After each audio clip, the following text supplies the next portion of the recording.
Bismillahi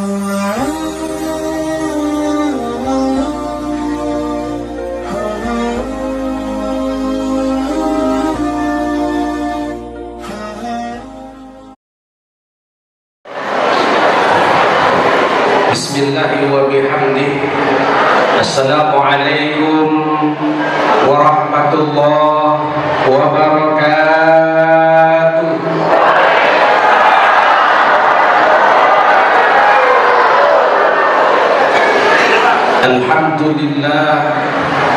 Alhamdulillahilladzi asra bi'abdihi laylan minal masjidil harami ilal masjidil aqsa alladzi barakna hawlahu linuriyahu min ayatina innahu huwas sami'ul basir. Allahumma salli wa sallim wa barik ala sayyidina wa habibina wa qurrati a'yunina wa maulana Muhammadin wa ala alihi wa ashabihi wa man tabi'ahum bi ihsanin ila yaumiddin. Rabbi shrah li sadri wa yassir li amri wahlul 'uqdatam min lisani yafqahu qawli. Subhanaka la ilma lana illa ma 'allamtana innaka antal alimul hakim. Amma ba'd. Yang kami muliakan para alim ulama, para tokoh agama, tokoh masyarakat, orang tua kami, para ustadz, para tuan guru yang hadir pada malam yang berbahagia ini. Teriring doa dari kita semua, mudah-mudahan beliau-beliau diberikan kesehatan dan panjang umur. Amin ya rabbal. Yang kami hormati segenap aparatur pemerintah, hadir bersama kita Bapak Camat, Bapak Lurah, Bapak-bapak kepala desa, Bapak Kapolsek atau yang mewakili, Bapak dan Ramil, Kepala Kantor Urusan Agama, Ketua Majelis Ulama Indonesia Kecamatan yang hadir pada malam hari ini. Kita doakan bersama-sama, mudah-mudahan senantiasa diberikan kemudahan dan bimbingan dalam menjalankan tugas dan amanahnya. Amin ya rabbal. Selanjutnya yang kami hormati pengurus masjid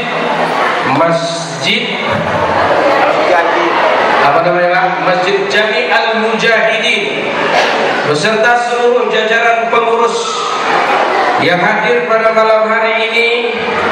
Kemudian panitia pelaksana peringatan Hari Besar Islam, wabil khusus panitia peringatan Isra dan Mi'raj malam hari ini yang sudah bertungkus lumus mensukseskan acara kita pada malam hari ini.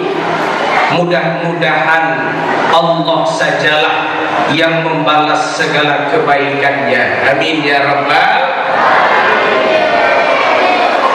Bapak-bapak, ibu-ibu, hadirin hadirat, kaum muslimin dan muslimat yang sudah kawin ataupun yang belum sunat, semua yang hadir pada malam hari ini, saya mohon maaf, barangkali ada yang besar tak terhimbau gelar, yang kecil tidak tersebut nama, tapi tidak mengurangi rasa hormat dan takzim saya. Insya Allah kita semua yang hadir di majelis ini insya Allah mendapatkan keberkahan dari Allah Subhanahu wa ta'ala. Amin ya rabbal. Bapak Ibu yang dimuliakan Allah, Tak henti-hentinya kita bersyukur kepada Allah dengan mengucapkan kalimat syukur alhamdulillahi rabbil alamin. Segala puja-puji kembali kepada Allah Subhanahu wa ta'ala. Saya malam hari ini merasa bersyukur sekali. Kenapa? Setelah beberapa tahun yang silam, alhamdulillah bisa kembali lagi ke Kuala Enok Tanah Merah ini. Alhamdulillah Bapak Ibu, berkat wasilah ini ada Bang Muhammad Aziz. Sudah lama saya kenal dengan beliau. Wasilah beliau dengan Pak Iqbal Sayaldi. Tadi siang saya dijemput oleh Bang Arif di Tembilahan. Sore berangkat, sampailah kami di Kuala Enok ini. Mudah-mudahan kita doakan Bang Muhammad Aziz yang punya hajat, punya niat baik, insya Allah dikabulkan Allah Subhanahu wa ta'ala. Amin ya rabbal. Saya teringat dengan hadis Nabi sallallahu alaihi wasallam, man ahabba ayyubsata lahu fi rizqihi wa ayyusa'alahu fi atharihi falyasil rahimah. Kalau kita ini ingin murah rezeki, ingin usahanya lancar, ingin jadi orang kaya, ingin panjang umur, kata Rasulullah, tipsnya satu di antara sekian banyak, falyasil rahimah, sambung tali silaturahim. Saya tanya ibu-ibu di sini, Bu,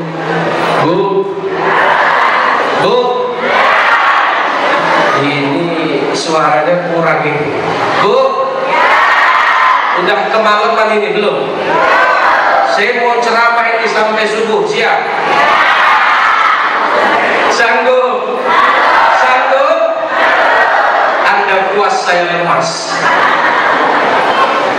Ibu, mau jadi orang kaya enggak?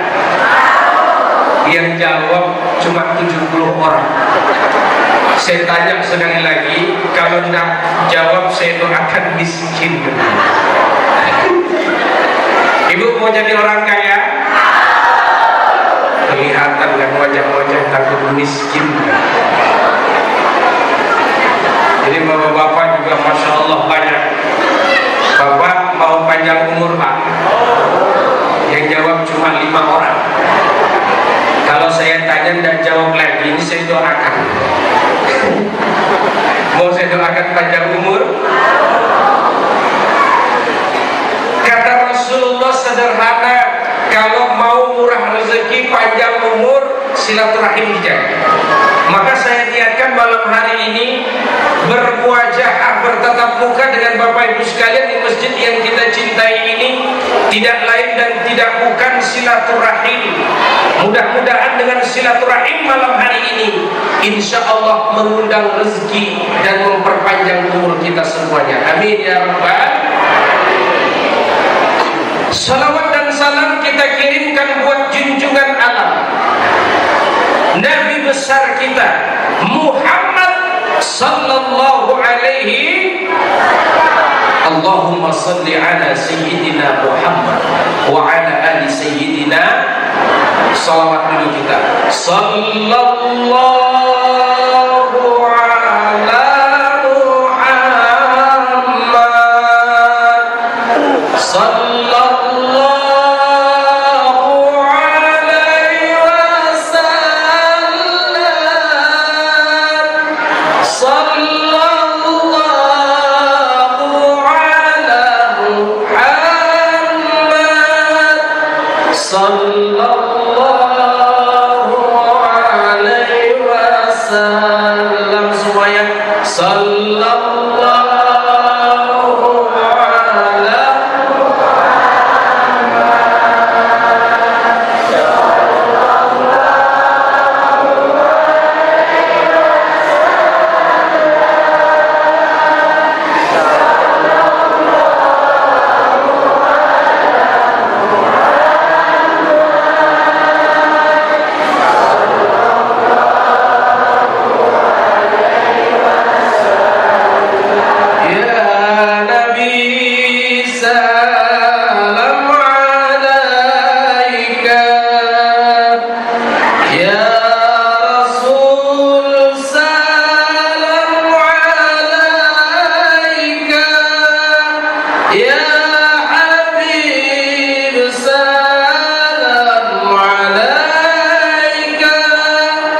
Salawatullah alaika. Semuanya sallallahu ala Muhammad.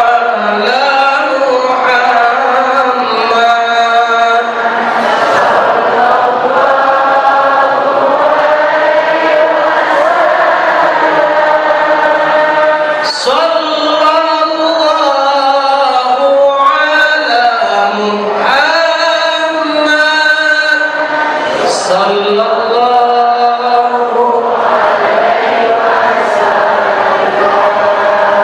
Allahumma salli ala Sayyidina Muhammad wa ala ali Sayyidina Muhammad. Bapak Ibu hadirin hadirat yang dimuliakan Allah Subhanahu wa taala. Malam hari ini kita memperingati hari besar Islam Al-Isra'u wal Mi'raj.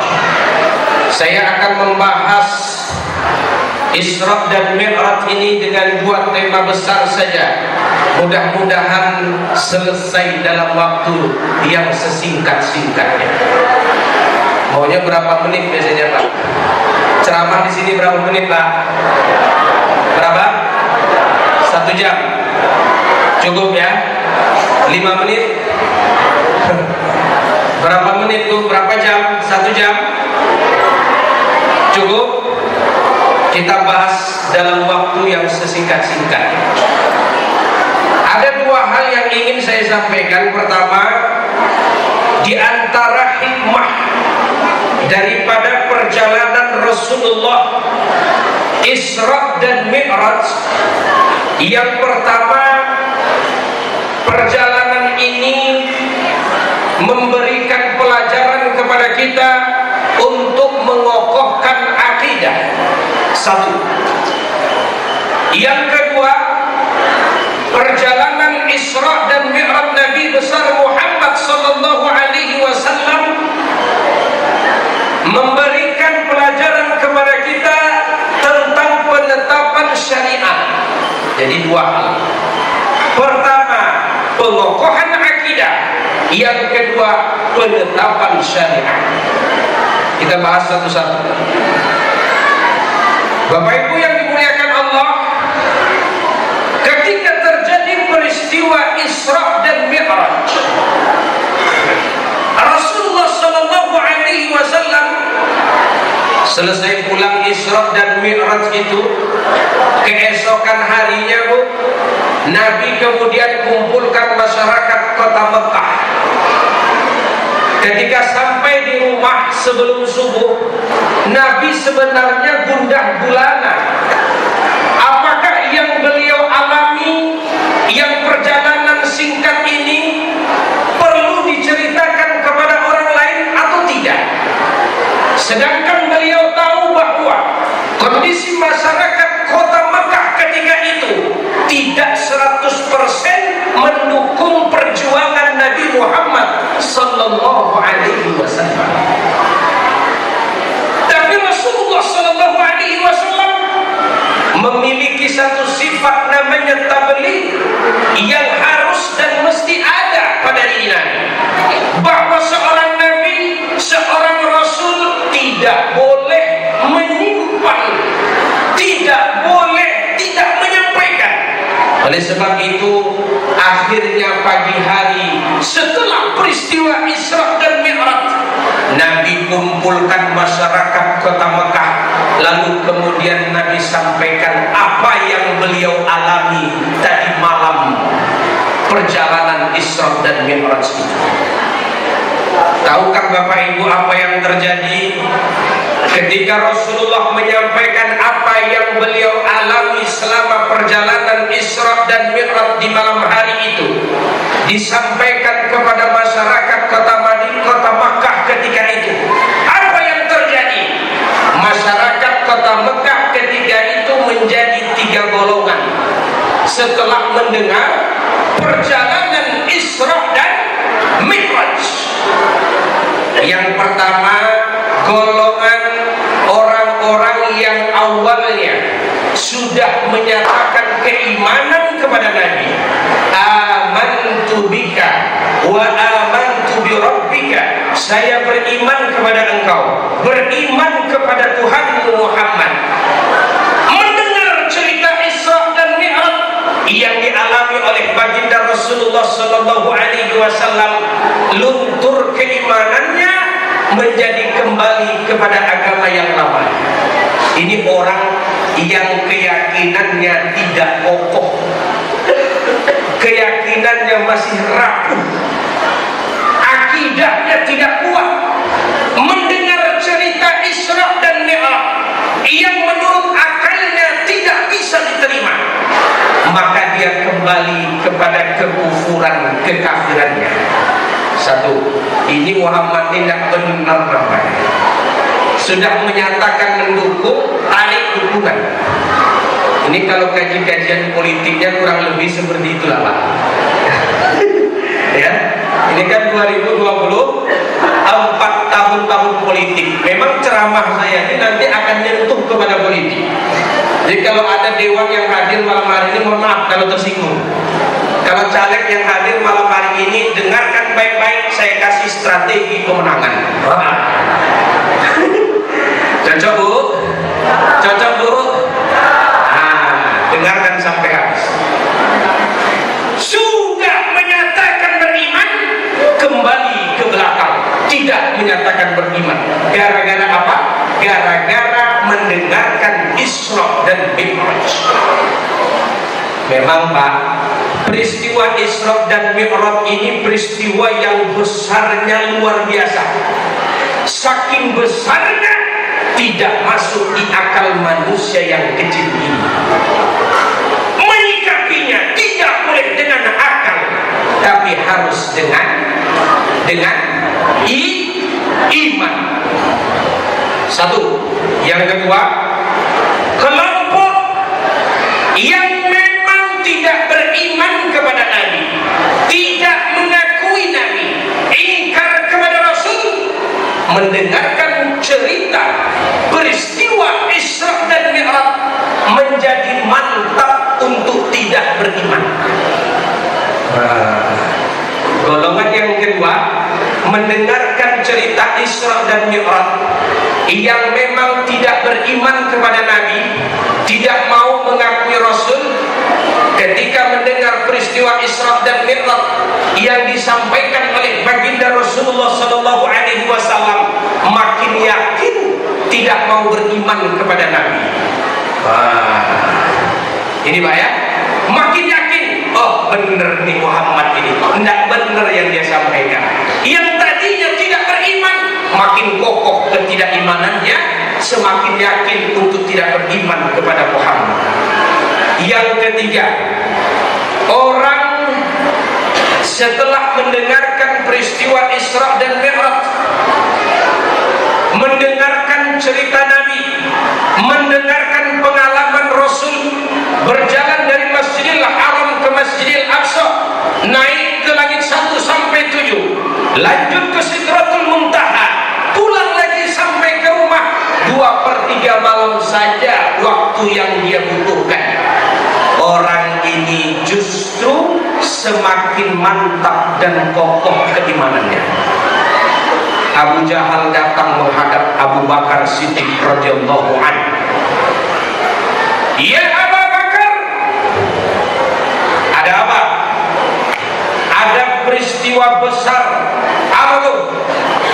Ada orang ngaku-ngaku pergi Isra dan Mi'raj, jalan dari Masjidil Haram ke Masjidil Aqsa, naik langit 1 sampai 7, tembus ke Sidratul Muntaha, pulang lagi ke rumah, tidak sampai 1 malam penuh. Abu Bakar, kira-kira kau percaya apa tidak? Kata Abu Bakar, saya tidak percaya. Abu Jahal senang, sodakta ya Abu Bakar, hebat kau, memang pintar kau Abu Bakar. Tapi Abu Bakar bilang, tunggu dulu, ini yang cerita siapa? Yang Isra Mi'raj siapa? Yang ngaku-ngaku pergi dari Masjidil Haram ke Masjidil Aqsa itu siapa? Yang nembus 7 langit sampai ke Sidratul Muntaha, Pulang lagi ke rumah itu siapa? Kata Abu Jahal, orang dekatmu sendiri yang bahkan sahabat terbaikmu, namanya Muhammad. Abu Bakar kemudian bilang, hei Abu Jahal, kau dengar baik-baik, Muhammad itu mau ngomong apa saja, mau berbuat apa saja, nih saya Abu Bakar orang yang paling percaya kepada beliau. Bapak Ibu yang dimuliakan Allah, apa hikmahnya dalam perjalanan hidup dan kehidupan kita? 3 karakter manusia ini ada di sekitar kita. Abu Jahal memang sudah tidak ada, tapi yang suka ngompor-ngompori seperti Abu Jahal banyak. Caleg mesti dengar, ini tahun politik. Yang sudah mendukung kita bisa tarik dukungan daripada kita. Yang belum mendukung kita semakin yakin tidak mau mendukung kita. Tapi ingat, ada orang-orang yang sudah dengan keyakinan dan hati nuraninya memberikan dukungan kepada kita. Bagaimanapun badai datang menghampiri, dia tetap akan kokoh bersama kita. Inilah perjuangan kehidupan. Keimanan diuji oleh Allah Subhanahu wa Ta'ala, karena peristiwa Isra dan Mi'raj ini terjadi sebelum Nabi hijrah meninggalkan kota Makkah Al-Mukarramah. Seolah-olah Allah Subhanahu wa Ta'ala ingin menyampaikan kepada Muhammad, sekarang kau lihat Muhammad, mana kawan mana lawan yang pantas dan layak menemani perjuangan dan dakwah di kota Madinah nanti. Hati-hati para caleg. Ini caleg siapa yang ada di sini? Yang saya tahu cuma Bang Muhammad Aziz. Ada yang lain? Mohon maaf kalau tidak tersebut. Ini hati-hati ya. Oh ada yang lain Pak ya. Mohon maaf tidak tersebut Pak. Hati-hati loh.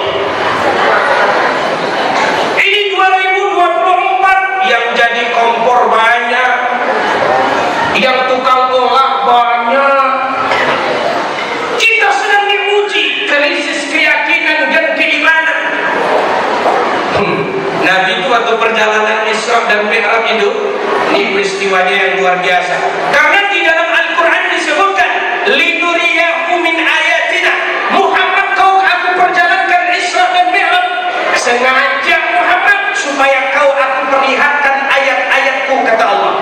Aku perlihatkan kepada kau kebesaranku, kata Allah, supaya kau tahu itu juga bakal terjadi kepada umatmu nanti, wahai Muhammad.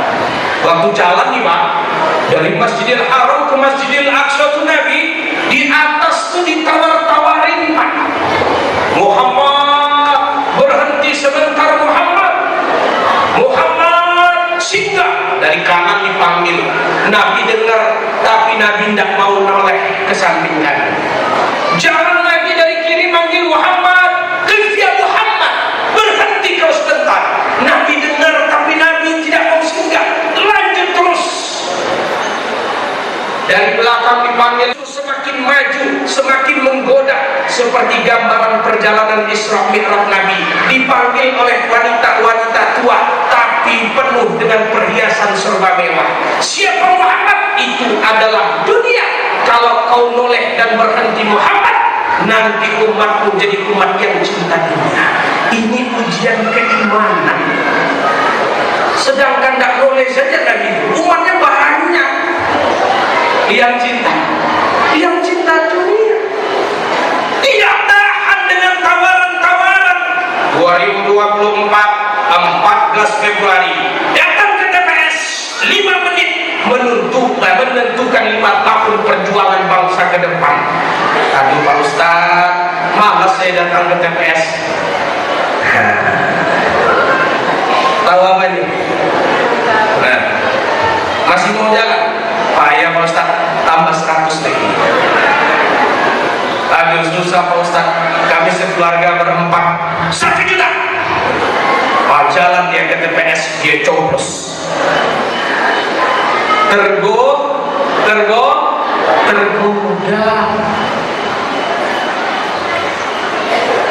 Sampai di Masjidil Aqsa, Nabi ditawarkan dengan 2 minuman. Yang sebelah kanan susu, yang sebelah kiri khamar. Pilih Muhammad. Rasulullah kemudian pilih susu. Kata Jibril, untung kau pilih susu Muhammad. Kalau tidak, umatmu jadi umat yang pemabuk. Nah, sekarang ini tidak perlu dipilih pun sama Nabi yang mabuk banyak. Ini gambaran dunia dengan ujian keimanan dan ketauhidannya. Maka Bapak Ibu yang dimuliakan Allah, menghadapi dunia yang semacam ini, menghadapi tawaran-tawaran yang semacam ini, yang dibutuhkan paling utama adalah keyakinan dan keimanan. Ada susu, ada khamar. Ada susu, ada 2. Jelas tak barangnya ini? Jelas. Ini susu, ini khamar, ini susu, ini memabukkan. Yang kanan susu, yang kiri memabukkan. Jelas barangnya. Tapi di akhir zaman banyak yang halal dan haram tak jelas di hadapan kita. Betul tak? Betul tidak? Yang halal terlihat jadi haram, yang haram bisa dibuat jadi halal. Ibu lah, kalau ada madu, ada racun di tangan kiri, tangan kanan madu, tangan kiri racun. Ibu pilih di madu apa di racun? Hah? Pilih di mana? Di tangan kanan madu, di tangan kiri racun. Pilih di madu apa di racun? Dua-duanya racun Pak Ustaz. Tak usah dipilih ya kan? Inilah ujian kehidupan Bapak Ibu. Maka sekali lagi saya sampaikan bahwa perjalanan Isra dan Mi'raj Nabi besar Muhammad sallallahu alaihi wasallam memberikan pelajaran kepada kita bahwa kita ini akan diberikan ujian keyakinan dan keimanan kita.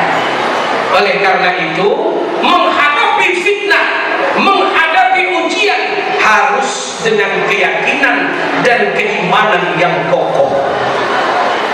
Dulu orang-orang terdahulu, am hasibtum tadkhulul jannah walamma ya'tikum mathalul ladzina khalau min qablikum massatuhumul ba'sa'u wad-dharra wa zulzilu hatta yaqula ar-rasul wal ladzina ma'ahu mata nasrullah ala inna nasrallahi qarib. Diam aja Bapak Ibu. Ala inna nasrallahi qarib. Bayanglah 50 orang ya Pak ya. Allah nyentil kita, Allah minggung kita. Am hasibtum an tadkhulul jannata walamma ya'tikum mathalul ladzina khalau min qablikum. Ini kalian umat Muhammad ini apa merasa yakin masuk surga tanpa ujian? Kau pikir-pikir, sorry ye,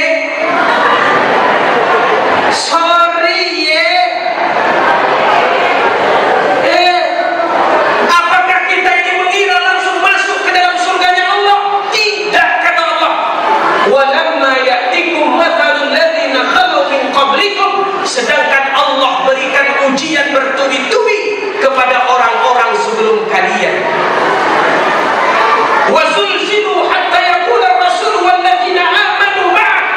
Ujian keimanan orang dulu tidak sama seperti kalian, kata Allah. Diguncang keyakinannya, diguncang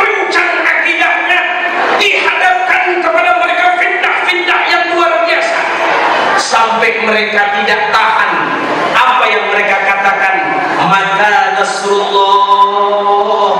Saking berat ujiannya, saking sulit ujiannya, mereka mengatakan kepada Allah, kapan ya Allah pertolongan Engkau turun?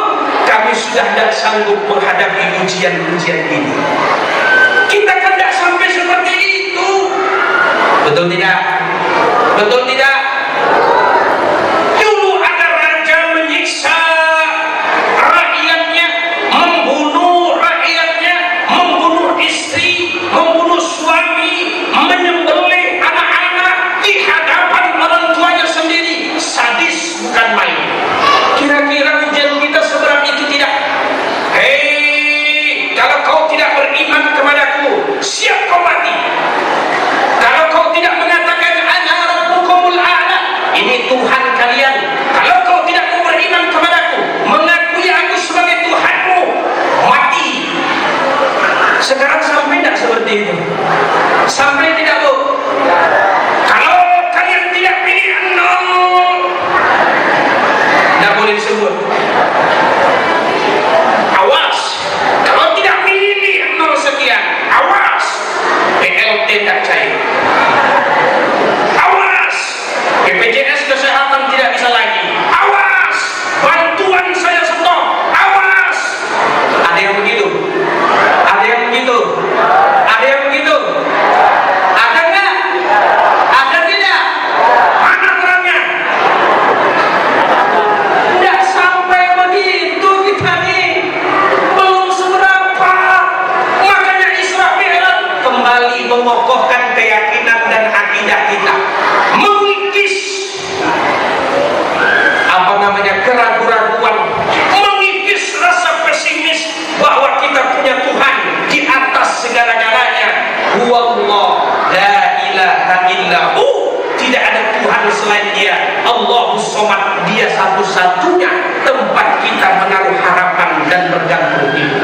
Bapak Ibu yang dimuliakan Allah, kalau masih ada di antara kita ini yang takut, yang ragu, rezekinya terancam karena pilpres, karena pileg, karena pilbok, karena pilgub, malam hari ini rasanya percuma kita kalau tetap menghadiri peringatan Al-Isra wal Mi'raj. Betul tidak? Betul tidak? Betul tidak? Jadi kalau ada orang ngasih 100.000, pilih apa tidak? Pilih orangnya apa tidak? Yang enggak jawab yang tidak cuma 5 orang. Saya tanya sekali lagi, kalau ada yang ancam, pilih orangnya apa tidak? Pilih orangnya apa tidak? Yang jawab tidak cuma 10 orang. Kalau ditambah jadi 200.000, pilih tidak? Pilih tidak? Pilih. Memang cepat kali kita berubah ya. Dengar ibu bapak yang dimuliakan Allah Subhanahu wa ta'ala. Saya ini membantu pemerintah Pak Camat melalui tablik-tablik akbar agar masyarakat kita ini cerdas, agar masyarakat kita ini kokoh akidah keyakinannya, tidak bisa digoyak dengan tawaran apapun.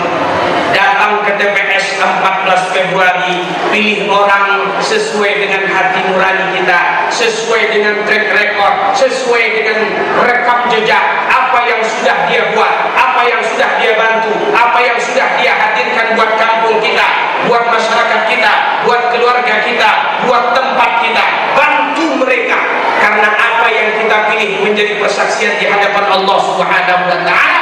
Jangan mau jadi orang yang diobok-obok keyakinan dan akidahnya. Abu Jahal yang dulu sudah tak ada, sifatnya diwariskan oleh penerus-penerusnya. Kau jangan pilih dia ya. Kenapa? Begini. Yang tadi sudah yakin, tahu kita dia orang baik, tahu kita dia banyak membantu, tahu kita dia soleh, tahu kita dia berakhlakul karimah. Gara-gara uang 250.000, gara-gara uang 300.000, gara-gara uang 1 juta, berubah keyakinan dan pilihan hanya karena mengikuti hawa nafsu kita, maksiat ini kepada Allah Subhanahu wa ta'ala. Saya ingatkan satu hadis Nabi sallallahu alaihi wasallam, salasun, ada 3 golongan kata Rasulullah sallallahu alaihi wasallam, la yukallimuhumullahu yawmal qiyamah wa la yanzuru ilaihim. Allah tidak mau tengok mereka nanti di hari kiamat. Tidak mau. Ada 3 golongan yang Allah tidak akan pandang mereka, yang Allah tidak akan mau berbicara kepada mereka. Siapa satu di antara yang 3 itu? Rajulun, kata Rasulullah, baya'ahu imaman, seorang pemuda yang membaiat memilih pemimpin. La yubayi'uhu illa lidunyahu, dia tak mau milih pemimpin itu kecuali ada kebutuhan dunia terhadap dirinya. Wa a'talahu ma yuridu, dan diberikan apa yang dia inginkan. Wa falahu, ketika dia diberikan apa yang dia mau baru dia pilih. Wa illa lam yafilah, kalau tidak ada yang dia terima, dia tak mau pilih. Ini orang yang milih karena sesuatu untuk urusan dunianya, Allah tidak akan pandang dan Allah tidak mau berbicara kepada mereka. Jangankan masuk ke dalam surga, Allah tak mau lihat. Na'udzu. Bapak Ibu yang dimuliakan Allah Subhanahu wa taala. Ustaz, ini kampanye bukan kampanye. Saya justru mengingatkan kita, para caleg, para calon anggota legislatif dari tingkat kabupaten sampai tingkat DPR RI, presiden dan wakil presiden. Abu Dzar dulu diingatkan oleh Rasulullah, dipegang pundaknya oleh Nabi. Ya Abu Dzar, wahai Abu Dzar. Abu Dzar ini sahabat Nabi paling soleh, soleh. Kalau Abu Dzar itu ada di zaman ini, kita di kesolehannya kalah dengan sahabat satu orang, Abu Dzar radhiyallahu anhu. Ditepuk pundak sama Nabi. Ya Abu Dzar, innaka dha'ifun wa innaha amanah. Hai Abu Dzar, kau ini orang yang lemah, kata Nabi. Wa innaha amanah, dan amanah itu luar biasa berat tanggung jawabnya Abu Dzar. Wa innaha haziyun wa nadamah yaumal qiyamah, nanti orang akan banyak menyesal di hari kiamat wahai Abu Dzar. Karena apa? Kesedihan dan penyesalan sebab mereka minta dipilih untuk mengemban amanah dan jabatan. Tadi untuk masyarakat, sekarang untuk caleg sih. Adil kan? Adil. Orang nanti Abu Dzar pada hari kiamat akan bersedih, pada hari kiamat akan menyesal. Siapa yang bersedih dan menyesal itu? Orang-orang yang meminta dan dimintai jabatan. Wa in akhadha bihaqqiha. Oleh karena itu, kalau kita mau ngambil jabatan, ambil jabatan dengan cara yang benar. Kalau tidak, dia akan menjadi penyesalan di akhirat kelak. Na'udzu. Bapak Ibu yang dimuliakan Allah Subhanahu wa taala, maka al-Isra'u wal Mi'raj mengajarkan kepada kita untuk memperkokoh keyakinan dan keimanan kita. Sebab apa? Sebab Rasulullah SAW sebelum hijrah ke kota Madinah dari Mekah Al-Mukarramah mengalami peristiwa besar yang disebut dengan Al-Isra'u wal Mi'raj. Pertama, yang kedua, poin yang kedua, saya berbicara tentang sholat syariat. Pertama, bahwa Isra dan Mi'raj adalah pengokohan akidah. Poin yang kedua, Isra dan Mi'raj penetapan syariat. Ketika Rasulullah SAW naik ke langit 1 sampai 7, tembus ke Sidratul Muntaha, summa dana fatadalla fakana qaba qausaini aw adna. Nabi mendekat kepada Allah Subhanahu wa taala. Selesai itu Allah berikan Nabi kado terindah, hadiah yang dibawa turun oleh baginda Rasulullah SAW.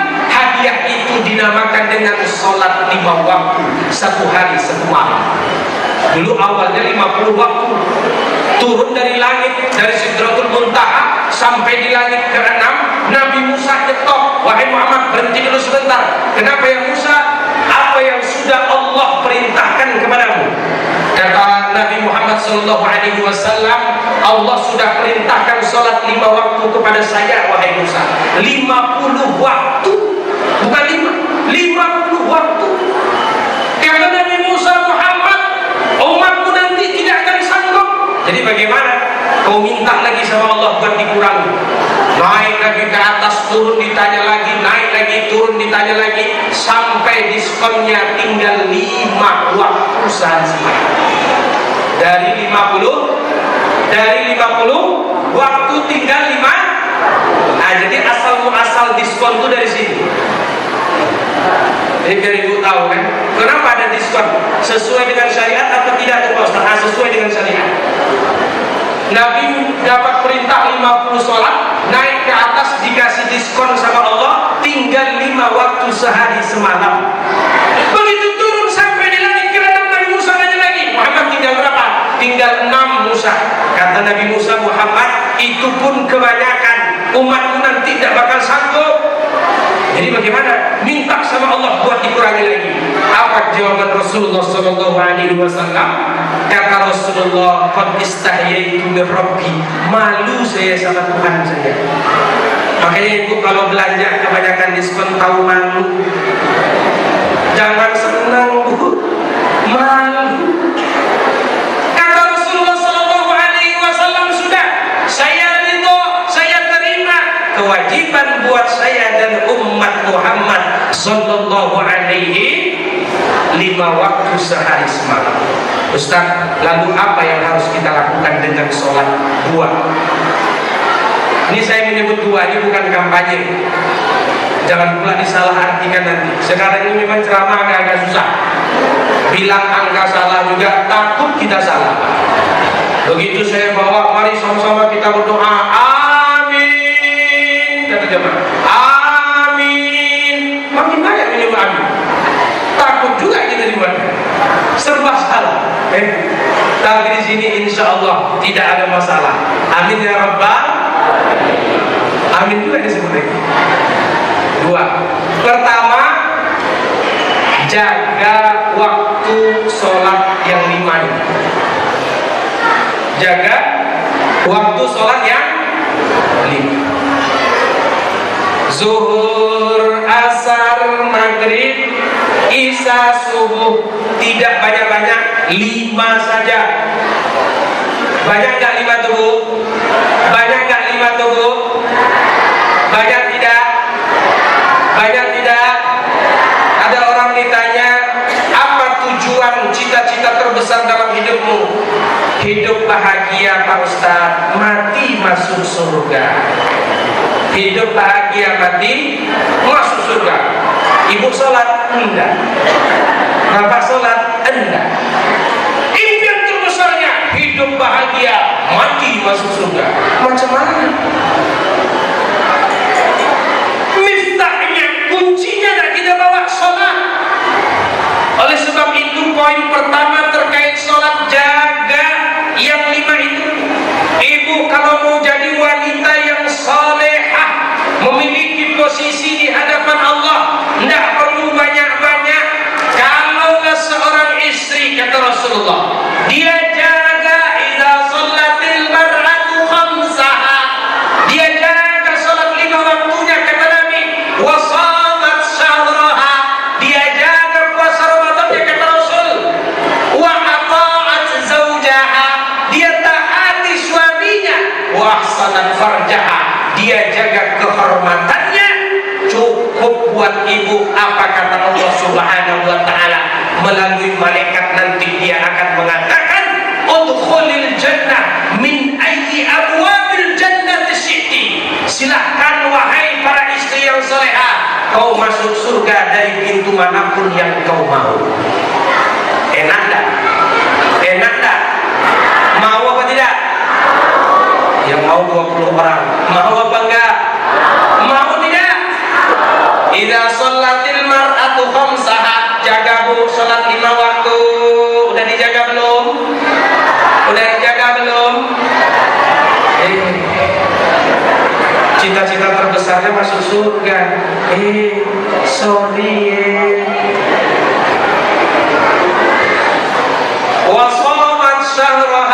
puasa Ramadannya dijaga. Ini udah bulan Rajab, bentar lagi Syaban, bentar lagi masuk Ramadan. Perempuan yang kemarin hamil, yang kemarin menyusui, masih banyak tinggal puasanya, tunaikan sebelum Ramadan datang. Ini saya ingatin, jaga puasa, jaga sholat, wa ata'at zaujaha, taat sama suami. Ibu kalau mau masuk surga dari pintu manapun enak, laki-laki gak dapat pintu. Ibu masuk surga dari pintu manapun terserah. Coba bayangin Pak, silakan kau mau masuk dari pintu mana saja, asalkan 4 ini kau jaga. Jaga sholatmu, jaga puasamu, taat kau sama suamimu. Ini kadang, mohon maaf, istri ini kadang luar biasa Pak, mulutnya. Kita nanya 1, dia jawab 5. Subhanallah. Tapi bukan yang di sini. Yang di sini insya Allah solehah semuanya. Amin. Tidak tahu kalau sudah keluar dari sini. Ini kadang suaranya lebih tinggi daripada suaminya. Masya Allah. La haula wa la quwata illa billah. Ibu hati-hati. Ada orang yang tidak diterima sholatnya, kata Rasulullah. Siapa mereka ya Rasulullah? Wa mra'atun batat wa zawjuha 'alaiha ghadban. Istri yang bikin sakit hati suami. Suami lagi enak-enak nyantai, dia bilang, "Bang, tolong ke depan rumah. Ada apa? Ada tukang paket datang." Tukang paket datang, kirain kita nih suami cuma ngambil, rupanya COD. Repot loh Bu. Begitu kita yang COD, kita yang ribut sama kurir yang tukang nganter paket. Yang ibu enak-enak di dalam rumah. Begitu kita bilang, "Dek, jangan bayar." "Ah, Pak Ustaz, kalau cuma salat nggak diterima." "Enggak apa-apa Pak Ustaz, saya bisa puasa, saya bisa sedekah, saya bisa santuni anak yatim, saya bisa silaturahim, saya bisa baca Quran." Kata ulama, kalau sholatmu tidak diterima wahai istri, maka seluruh amal kebaikanmu tidak akan diterima Allah Subhanahu wa ta'ala. Kenapa? As-salatu ibaduddin. Kunci dan pokok dari segala ibadah kita as-salat. Hati-hati, jaga sholat 5 waktu. Udah belum? Ini jangan-jangan kita banyak kerjaan, asal di perjalanan, maghrib kecapean, isya ketiduran, subuh kesiangan. Lengkap. Allahu Akbar, Allahu Akbar. Bentar dulu ya Allah. Pelanggan lagi banyak, kerjaan belum selesai, yang ditandatangani banyak. Ini lagi door to door buat kampanye nih 2024 ini. Tunggu dulu ya Allah, bentar ya. Begitu masuk azan-azan, Allahu Akbar, lagi di jalan. Nanti kalau sampai rumah saya salat nih, nanggung. Begitu sampai rumah jam maghrib Pak, Allahu Akbar.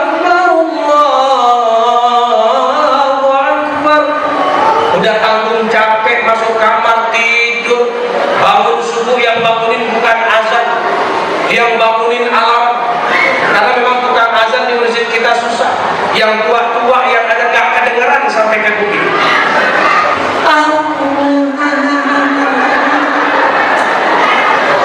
Udah yang azan tua-tua Pak, mohon maaf, di sebahagian masjid. Ini saya ceramah di sini enak nih, sound systemnya bagus.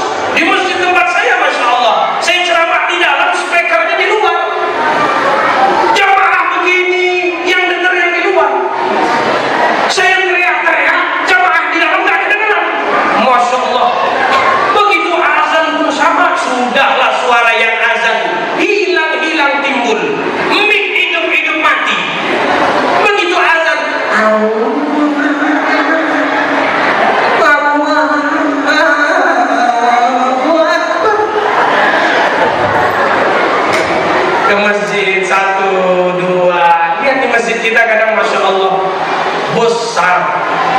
besar, bagus, yang isinya dikit. Bahkan mohon maaf, ada sebahagian masjid yang bukanya pakai jam tayang,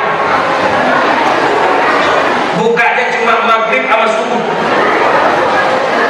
zuhur, asar, tutup. Kita mau mampir juga sholat susah, ya Pak ya, betul nggak? Betul nggak? Maka yang muda-muda ini tolong gantikan posisi yang tua-tua. Yang tua-tua tolong mau kalau diganti posisinya. Bukan minggu ngajarin yang muda-muda supaya ada regenerasi. Yang muda-muda ini juga jangan terlampau berani. Kok yang belajar dulu sama yang tua-tua. Ini kadang ada anak muda sembarangan ngambil posisi yang tua-tua. Terlampau berani, Pak. Azan suaranya bagus-bagus, salah.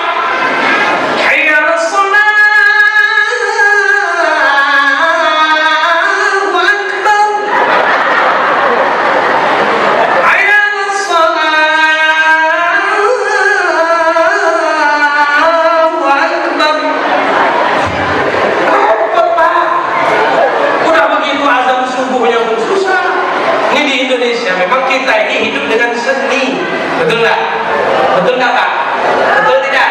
Dengan seni hidup menjadi indah, dengan ilmu hidup menjadi mudah, dengan iman hidup menjadi terarah. Itu yang disampaikan Al-Maghfurlah Ki Haji Zainuddin MC. Betul?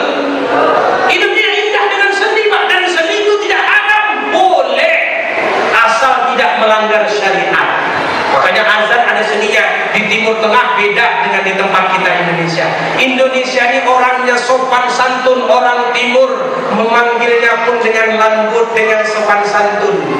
Mendayu-dayu kalau dipanggil Allahu Akbar, Allahu Akbar. Nggak bisa bentak-bentak. Orang Arab keras, makanya azan di Masjidil Haram itu beda. Panggilannya keras dari awal juga sudah dibentak. Allah.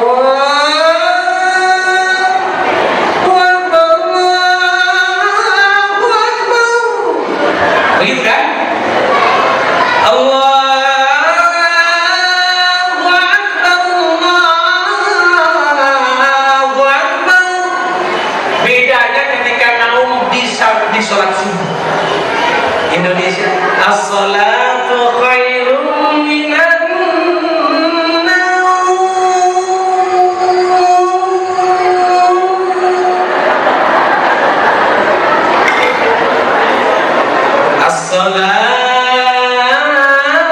As-salatu khairun minan naum.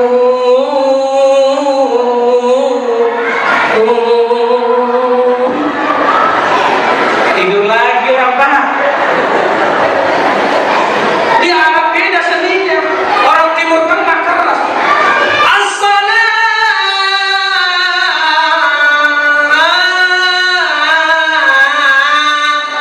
khairun minan naum.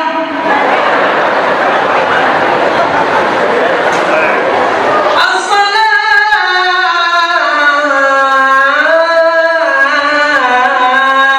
khairun minan naum. Beda kan? Beda tak? Beda. Tapi jangan gara-gara ceramah saya besok muazzinnya berubah. Tetap jalan seperti biasa. Yang penting dijaga. Jangan sampai ketinggalan. Ini kadang masjid kita Masya Allah. Memang yang tua-tua Pak, seolah-olah masjid ini punya kaum tua yang sudah tidak lama lagi akan berangkat menghadap Allah. Yang nyapu masjid yang tua-tua, yang bentang karpet masjid yang tua-tua, yang bersihkan WC masjid yang tua-tua, yang azan yang tua-tua, yang khutbah yang tua-tua, yang imam yang tua-tua. Betul tak? Betul tidak? Yang baca doa yang tua, yang tua-tua, yang aminin doa yang tua, yang jadi imam yang tua, yang jadi makmum yang tua, yang mati duluan yang. Jadi kadang kita repot. Anak muda kasih sentuhan, yuk nih para pemuda, mari sama-sama ikut bergabung. Yang tua-tua berikan perhatian khusus kepada mereka yang muda-muda, karena bagaimanapun mereka lah yang akan meneruskan perjuangan kita. Ini kalau jadi imam yang tua-tua, nanti suatu saat sudah tidak ada yang muda disuruh maju jadi imam, bagus bacaannya. Maka Bapak Ibu yang dimuliakan Allah Subhanahu wa taala, jaga waktu sholat yang sudah dibawa dan ditetapkan oleh baginda Rasulullah Sallallahu Alaihi Wasallam kepada kita semua. Yang kedua, ini yang tak kalah pentingnya, dari menjaga waktu sholat, kita mesti menjaga kualitas sholat kita. Jadi nanti kalau pulang ibu ditanya ceramahnya tadi gimana sholat, apa isinya? Satu, jaga yang keempat jaga lima waktu. Yang kedua, bukan cuma jaga sholat yang 5 waktu, tapi kita mesti menjaga kualitas sholat yang 5 waktu. Ustaz, ini kampung maksiat masih banyak. Di tempat kami Ustaz, narkoba di mana-mana, perselingkuhan terus terjadi, perceraian tidak terhitung, pertikaian apalagi. Mereka semua muslim Ustaz, mereka semua sholat Jumat, mereka semua sholat 5 waktu. Apa yang salah sih? Ingat, sholat kalau benar-benar dikerjakan, inna salata tanha anil fahsya'i wal munkar. Kalau kita ini benar sholatnya dan benar-benar sholat, saya ulangi Pak, kalau kita ini benar sholatnya dan benar-benar sholat, menjaga kualitas sholat itu satu, menjaga kesahan sholat, benar sholatnya. Yang kedua, benar-benar sholat. Ini 2 hal, benar sholatnya dan benar-benar sholat. Satu, benar sholatnya. Ini kita mohon maaf, kadang kita masih sepele dengan sholat, banyak yang tidak tepat dengan sholat kita. Saya ceramah Isra Mi'raj tidak lama lagi setelah ini Ramadan. Disebut sebagai Syahrul Qiyam karena bulan Ramadan kita bakal sholat banyak. Ada sholat tarawih, ada sholat ada yang namanya tahajud. Banyak sholat yang kita kerjakan. Pertanyaanku, benar tak sholat kita itu? Dan benar-benar sholat tidak? Ini kadang Ramadan ini rutinitas saja Pak tarawih. Oleh sebab itu, Isra Mi'raj ini mengingatkan kita, mengajarkan kepada kita kembali mengulang pelajaran lama tentang sholat. Yang belum benar-benarin sholat, ini jangan masuk Ramadan kagetan. Begitu awal Ramadan, Masya Allah, panitia masjid pakai tenda Pak di belakang. Wow, penuh. Sallu sunat tarawih raka'atain jami'atan rahimakumullah. Itu di awal Ramadan, penuh sampai ke belakang. Mulai pertengahan tenda mulai dibuka sampai ke ujung, alhamdulillah mengalami kemajuan soft. Yang dari belakang maju ke depan, maju terus sampai ke depan. Ini karena kaget. Makanya orang sebelum masuk Ramadan itu perlu pemanasan. Pemain bola perlu stretching namanya. Ada pemanasannya. Biar kau jangan main bola keram di tengah lapangan belum sampai 2 kali 45 menit. Makanya kelihatan besok baru sholat 4 rakaat udah pulang ke rumah. Kenapa? Imamnya terlampau lama Ustaz.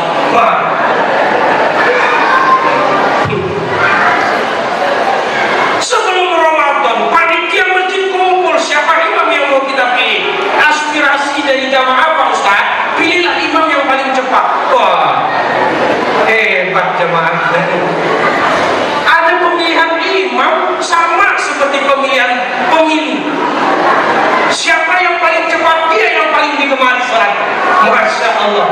Saya nih kadang mikir, dulu waktu saya kuliah di Mesir Bapak Ibu, sholat di Mesir itu satu malam satu juz, 30 malam 30 juz.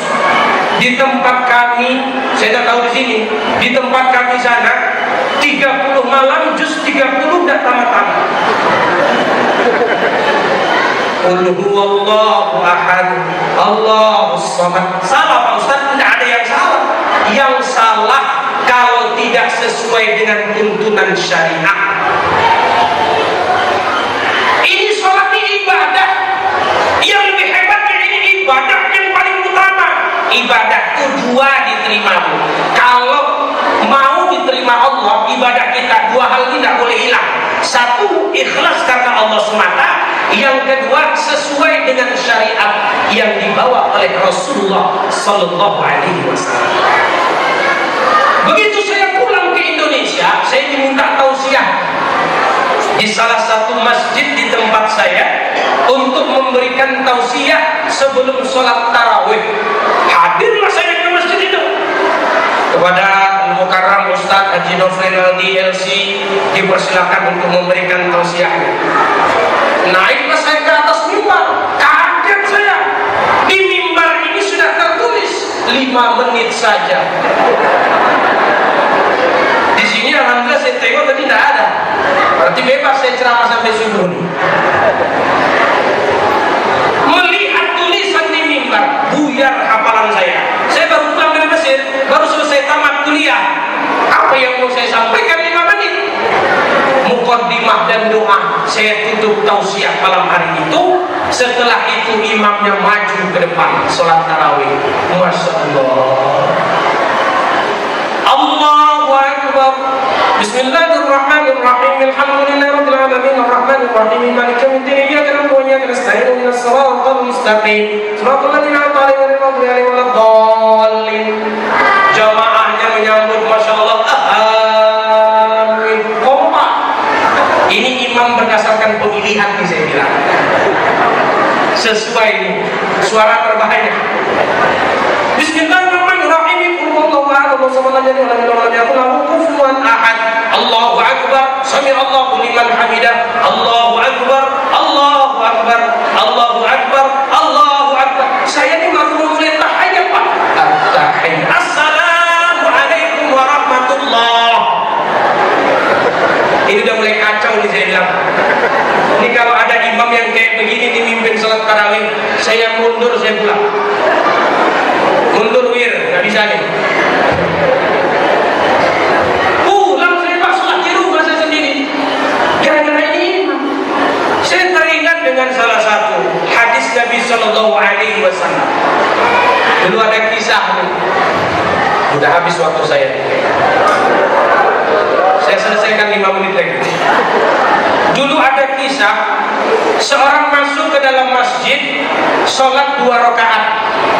Tidak lama setelah itu Nabi masuk, berada di masjid itu, lihat ini pemuda sholat di dalam masjid, sahabat.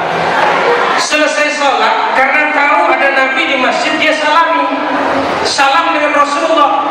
Selesai menyalami Rasul, Rasul bilang, irji fasalli fa innaka lam tusalli.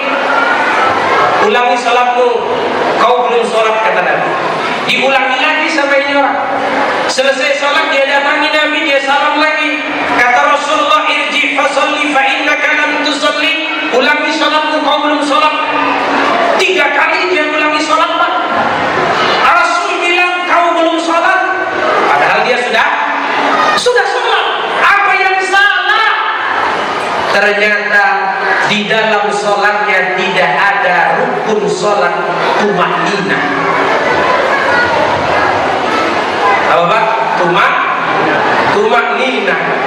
Maka keluarlah hadis Nabi Sallallahu Alaihi Wasallam, yang hadis ini nanti menjadi acuan oleh ulama-ulama fikih menetapkan rukun daripada sholat. Fa'idha kunta ila sholati fakabbir takbiratul ihram. Allahu Akbar, rukun. Kalau ada orang sholat tidak Allahu Akbar, tidak sah sholat. Baca Fatihah, rukun, jangan baca sembarangan. Alhamdulillahi Rabbil Alamin.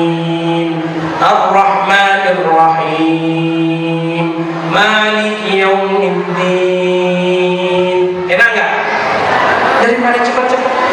Boleh nggak Pak Ustadz kami sambung-sambung ayatnya? Boleh. Sunnahnya dipisah, boleh kau sambung, boleh. Alhamdulillahi Rabbil Alamin Ar-Rahmanir Rahim Maliki Yawmiddin Iyyaka na'budu wa iyyaka nasta'in Ihdinas siratal mustaqim Siratal ladzina an'amta 'alaihim ghairil maghdubi 'alaihim waladdallin. Amin. Enak kan? Itulah seni. Ada ilmunya, tidak sembarangan. Baca yang baik-baik. Kau rukuk tumakninah. Subhana rabbiyal azim wa bihamdi. Minimal sekali. Apa standar tumakninah? Yang kau baca itu selesai. Tumakninah itu tenang, berhenti sejenak. Apa standar ukurannya? Bacaan yang kau baca itu selesai. Bagaimana selesai? Allahu Akbar, Sami Allahu liman hamidah. Allahu Akbar, Allahu Akbar. Apa yang kau baca? Subhanarabbiyal a'la. Sunnah 3 kali. Sekali aja udah hebat. Subhanarabbiyal a'la. Allahu Akbar. Subhanarabbiyal azim. Tenang. Apa yang kau kejar? Makanya hadis Nabi yang lebih parah luar biasa. Sampai Rasulullah bilang begini, Bu.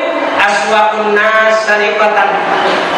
Ada pencuri yang paling buruk di dunia ini, kata Nabi. Siapa ya Rasulullah? Kata sahabat. Rasul bilang orang yang mencuri sholat. Sholat tuh bisa dicuri. Ibu-ibu hati-hati ya Bu ya. Ini kadang mamanya suka nih. Sama bukan di sini, yang di luar sana. Dia suruh anaknya lihatin, nak tunggu ya, nanti kalau iklannya sudah mulai sinetronnya kasih tahu emak. Iya mak, kata anaknya. Emak dimulai sholat Allahu Akbar. Hatinya ke sinetron di TV. Apalagi sinetron Indonesia. Kemana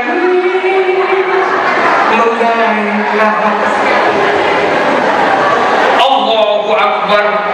Anaknya bilang, wah, filmnya udah mulai lagi. Allah. Apa yang kita kejar?